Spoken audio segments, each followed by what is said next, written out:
যাদের ডায়াবেটিস এখনো হয় নাই কিন্তু ভয়ে আছেন যে আমার ডায়াবেটিস হবে কিনা, তাদের জন্য দুটো উপদেশ।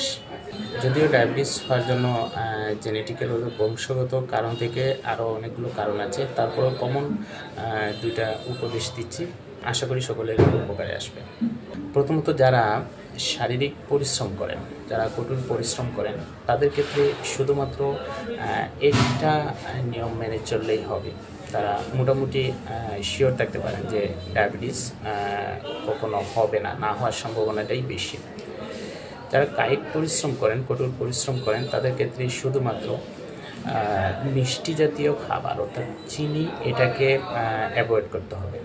একেবারে অল্প পরিমাণে যদি খেতে হয় তাহলে একেবারে অল্প পরিমাণে খেতে হবে। বেশি করে মিষ্টি জাতীয় খাবার বা চিনি এগুলো কখনোই খাওয়া যাবে না। সাথে তো তারা কঠোর কায়িক পরিশ্রম, শারীরিক পরিশ্রম করেন, তো এই দুইটা তাদের ক্ষেত্রে আশা করা যায় তাদের শরীর ঠিক থাকবে, ডায়াবেটিস না হওয়ার সম্ভাবনাটাই বেশি। দ্বিতীয়ত হচ্ছে, যারা শারীরিক পরিশ্রম করেন না, যেমন অফিসে কাজ করতে হয় বা ব্যবসা বাণিজ্য করতে হয়, অর্থাৎ শারীরিক পরিশ্রম না করে কাজ করেন, সারাদিন বসে থাকতে হয়, এরকম হলে আপনারা দুটা কাজ করবেন। প্রথমত হচ্ছে, প্রতিদিন অন্তত 1 থেকে 2 ঘন্টা ঘাম জড়িয়ে হয়তো ব্যায়াম বা হাঁটাহাঁটি বা দৌড়ানো বা সাঁতার কাটা, এরকম প্রতিদিন অন্তত 1-2 ঘন্টা একসাথে না হলেও সকালে বা সন্ধ্যায় ব্যায়াম করবেন।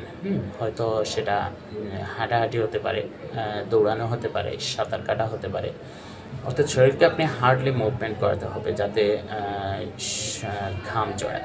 দ্বিতীয়ত হচ্ছে, আপনি চিনি অ্যাভয়েড করবেন, মিষ্টি জাতীয় খাবার এগুলো অ্যাভয়েড করবেন। তাহলে মোটামুটি আশা করা যায় আপনার ডায়াবেটিস না হওয়ার সম্ভাবনাটাই বেশি থাকবে।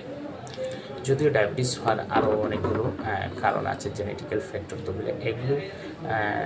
তবে এই দুইটা নিয়ম যদি আপনি মেনে চলেন তাহলে মোটামুটি শিওর থাকতে পারেন যে আপনার ডায়াবেটিস ভবিষ্যতে হওয়ার সম্ভাবনাটা কম। সবাই ভালো থাকবেন।